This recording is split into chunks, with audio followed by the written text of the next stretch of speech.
Il y a donc de nouveaux SSD dans le quartier. Ceux-ci ici, ce sont les Solidim P41 Plus et P44 Pro, et ils peuvent éventuellement être les SSD cheval noir du marché. Ce qui est intéressant, c'est qu'en réalité, ils ne sont pas nouveaux, et vous en avez probablement déjà entendu parler, mais pas sous la forme Solidim. Et juste pour gâcher la conclusion, ils valent vraiment le détour. Nous allons jeter un coup d'œil. Alors tout d'abord, parlons de Solidim, car vous n'avez peut-être jamais entendu parler de cette entreprise auparavant. Et en réalité, ce n'est pas une nouvelle entreprise. Eh bien, c'est une nouvelle entreprise, mais c'est en fait une ancienne entreprise, en réalité, sous sa peau. Solidim est en fait né des SSD Intel et fait désormais partie de SK Hynix, l'un des plus grands fabricants de puces mémoire au monde. En fait, c'est le deuxième plus grand. Donc, fondamentalement, il y a un peu de magie Intel et SK Hynix sous le capot. Et l'une des premières choses dont je veux parler est le prix de ces disques, car il est impressionnant. Maintenant, je vous recommande fortement de consulter les derniers prix dans la description ci-dessous. Peut-être qu'il y a des accords ou autre chose en cours. Mais je regarde le disque d'1 Teraoctet pour le P41+, qui coûte 49 $ et celui de 2 Teraoctets pour celui-ci est de 99 $. Et puis le P44 Pro coûte 69 $ et 129 $ pour la version de 2 Teraoctets. Si vous n'avez pas vérifié les prix récemment, c'est impressionnant. Jetons donc un coup d'œil au matériel et aux spécifications des SSD. Désormais, les deux SSD ont physiquement toutes les puces, non des contrôleurs d'un seul côté. Cela signifie que vous pouvez les utiliser sur des ordinateurs portables qui nécessitent, vous savez, un espacement réduit et qui peuvent également avoir des puces en dessous, ce qui est bien. De plus, le P41 n'a pas de DRAM, mais le P44 Pro dispose d'un LPDDR4 de 2 Go. Essentiellement, le P44 Pro est un SSD NVMe Gen 4 haut de gamme et le P41 Plus est un SSD NVMe de milieu de gamme. Alors, en regardant le Solidim P41 Plus et certains des concurrents en termes de spécifications et que propose-t-il ici, n'est-ce pas? Le P41 est disponible en modèle de 512 Go, 1 et 2 Teraoctets. C'est un lecteur Gen 4. La vitesse de lecture peut atteindre 4,1 Go. C'est sur les modèles d'1 et 2 Teraoctets. Les disques de 512 Go, comme toujours, les disques de plus petite capacité auront des vitesses un peu plus lentes. Mais la vitesse d'écriture de celui de 2 Teraoctets peut atteindre 3325 mégaoctets par seconde.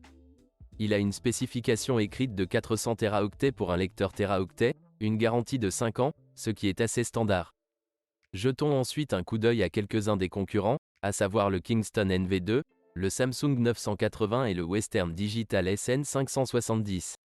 Ils appartiennent en quelque sorte à la même gamme de prix de milieu de gamme, même si le Samsung 980 et le Western Digital SN570 ne sont pas des disques Gen 4. Regardez le prix. Tout d'abord, le NV2 est légèrement moins cher et le SN570 est également légèrement moins cher. Mais le 980 est plus cher. Regardez maintenant les vitesses de lecture et d'écriture. Comme vous pouvez le voir, les NV2, 980 et SN570 ont tous des vitesses de lecture et d'écriture inférieures. Mais ce n'est pas la même gamme de prix. Pas tout cela. Nous aborderons le meilleur lorsque nous parlerons de performance. La spécification des Teraoctets écrits est légèrement plus élevée sur Samsung et Western Digital, mais ils sont plus lents. Et Samsung est également plus cher. De plus, Kingston NV2 n'offre que 3 ans de garantie et a une spécification de Teraoctets écrits bien inférieure, à 320 Teraoctets écrits pour un disque Teraoctet. Passons au Solidim P44 Pro. Donc le disque haut de gamme maintenant. En termes de modèles, il existe des modèles de 512 Go, 1 Teraoctet et 2 Teraoctets. La vitesse de lecture peut atteindre 7 Go par seconde. Je reçois un peu plus que ça. Et la vitesse d'écriture est de 6500 mégaoctets par seconde. La spécification écrite en Teraoctets est de 500 pour les 512 Go, ce qui est absolument ridicule pour cela. Le disque d'un Teraoctet contient 750 Teraoctets écrits, ce qui est en fait plus que ce que vous voyez habituellement, comme chez Western Digital et Samsung, qui en proposent 600. Nous en avons donc plus pour le P440. La garantie est de 5 ans. Mais regardez le prix. C'est le moins cher par rapport au SN850X, 990 Pro et KC3000. Maintenant, avant de passer à la représentation, je dois parler du logiciel fourni avec le lecteur. Lorsque vous recevez les SSD Solidim, je vous recommande fortement de télécharger également leur logiciel et le pilote. Le logiciel est également livré avec la boîte à outils, que vous pouvez voir ici. Cela s'appelle Synergy Toolkit. Et lorsque vous l'installez, en passant, vous pouvez l'installer sur n'importe lequel des lecteurs. N'importe quel PC peut simplement le télécharger et l'installer. C'est gratuit car vous pouvez également utiliser certains de ces outils ici pour des SSD d'autres marques, comme voir une partie de l'utilisation en temps réel et, vous savez, un tableau de bord et d'autres choses. Mais avec les SSD Solidim, vous pouvez faire quelque chose supplémentaire ici. Donc, comme vous pouvez le voir sur ce PC que j'ai là-bas, j'ai 2 SSD dedans. Il y en a un de Kingston et un de Solidim. Si nous ouvrons celui de Kingston, vous pourrez voir, regarder, vous pourrez vérifier tous les autres. Il y a une voie rapide. Évidemment, celui-ci n'est pas disponible car il ne s'agit pas d'un SSD Solidim. Mais vous pouvez voir certaines de ces choses et diagnostiquer et exécuter des diagnostics, par exemple. Et les chauffeurs et toutes les autres choses que vous pouvez obtenir. Mais avec les SSD Solidim, vous obtenez quelque chose qui s'appelle ici, le pilote. Maintenant, lorsque je branche le P41 pour la première fois, j'ai également mis à jour le firmware et le pilote. Avec le pilote Synergy pour les SSD Solidim, vous pouvez obtenir des vitesses de lecture aléatoires jusqu'à 120% plus rapides et des vitesses d'écriture aléatoires jusqu'à 20% plus rapides. Si vous n'avez pas installé le pilote. Donc, en gros, ils disent « Écoutez, le lecteur est déjà rapide, mais installez le pilote et nous ferons ensuite une magie spéciale pour vous. » Et ils l'appellent Fastlane là-bas. Cela fonctionnera sur le P41+. Je ne pense pas que vous ayez le Fastlane pour le P44 Pro car il est déjà assez rapide. Mais vous pouvez simplement mettre à jour le pilote très facilement là-bas. Exécutez des diagnostics, effacez-le en toute sécurité si vous le souhaitez. Et puis sur le P41, vous pouvez voir qu'il y a une coche Fastlane, comme vous pouvez le voir sur ce rouleau B. Et puis vous pouvez l'activer et le désactiver une fois votre pilote installé. Mais laissez-le toujours allumé. D'accord ? Vous pouvez voir la durée de vie restante estimée, ainsi que les températures du disque et les utilisations en temps réel et tout ça. Maintenant, tout d'abord, je voulais tester si le type de test de vitesse avant et après le conducteur fonctionne ici. Et j'ai vu des résultats intéressants, en fait. Ce que vous pouvez voir ici et sur le côté gauche, vous pouvez le voir avant la mise à jour du pilote. Sur le côté droit, vous pouvez voir après avoir installé le pilote, après avoir également redémarré le PC. Mais je peux également constater des vitesses de lecture séquentielles beaucoup plus rapides, en fait. Désolé. Vitesse d'écriture. C'est 500 mégaoctets de plus, comme vous pouvez le voir ici. Le 128 kilooctets séquentiel équivaut à 2900 mégaoctets au lieu de 2400 mégaoctets. Et les autres éléments se ressemblent beaucoup. Mais l'écriture aléatoire 4K réelle est d'environ 4600 mégaoctets. Et les autres bits sont environ 47 mégaoctets plus rapides, ce qui est près de 20% plus rapide en termes de vitesse d'écriture. Juste pour expliquer pourquoi mes vitesses de lecture aléatoire ne sont pas réellement plus élevées avec ce logiciel Synergy ici. C'est parce que mon disque est en fait une installation complètement nouvelle et qu'il est complètement vide. En réalité, le boost de Synergy avec le conducteur n'intervient que lorsque le lecteur est plein à au moins 50%. Ainsi, vous verrez réellement une amélioration des performances ici. Mais c'est pourquoi je ne vois pas d'augmentation ici simplement parce que mon disque est vide, si cela a du sens. Ainsi, le pilote améliore effectivement la vitesse du lecteur, mais la plupart des gens et la plupart des spécialistes du marketing parlent des vitesses de lecture et d'écriture séquentielle. Droite. Nous voyons 7000 mégaoctets par seconde. Mais en réalité, il s'agit d'une vitesse et d'une spécification qui fait souvent l'objet d'un grand battage médiatique.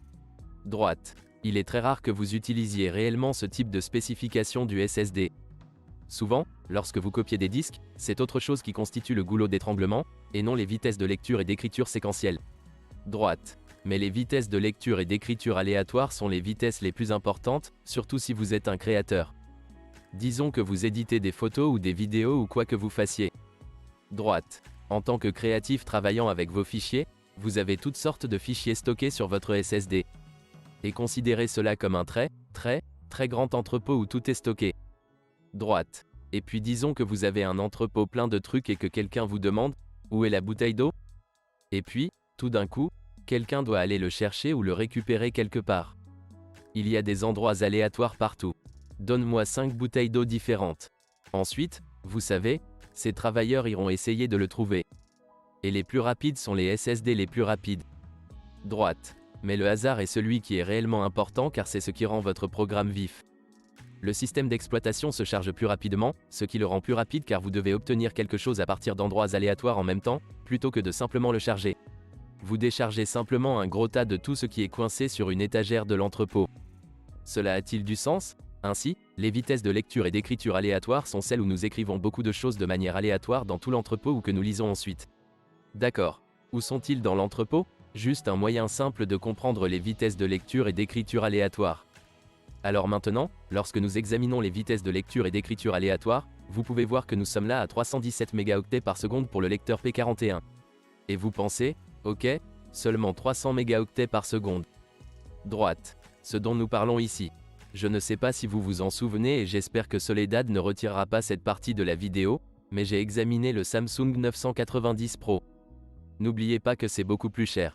Droite. Nous parlons des disques Gen 4 très haut de gamme, puis du P41 ici sur les disques bas de gamme. Et puis, comme vous pouvez voir ce que vous pouvez voir sur l'écran, la bonne 4K aléatoire est en fait plus rapide sur ce P41 plus que celle que nous avons sur le Samsung 990 Pro. Et même la vitesse de lecture est plus rapide sur celui-ci que sur le 990 Pro, ce qui est ridicule. Nous pouvons maintenant rechercher les vitesses de lecture et d'écriture aléatoire du SN850X et les vitesses de lecture et d'écriture aléatoire du KC3000, que vous trouverez en ligne. Comme vous pouvez le voir sur l'écran, vous pouvez voir que les deux ont des vitesses de lecture et d'écriture aléatoire plus lentes que le P41+, qui est le lecteur NVMe Gen 4 de milieu de gamme.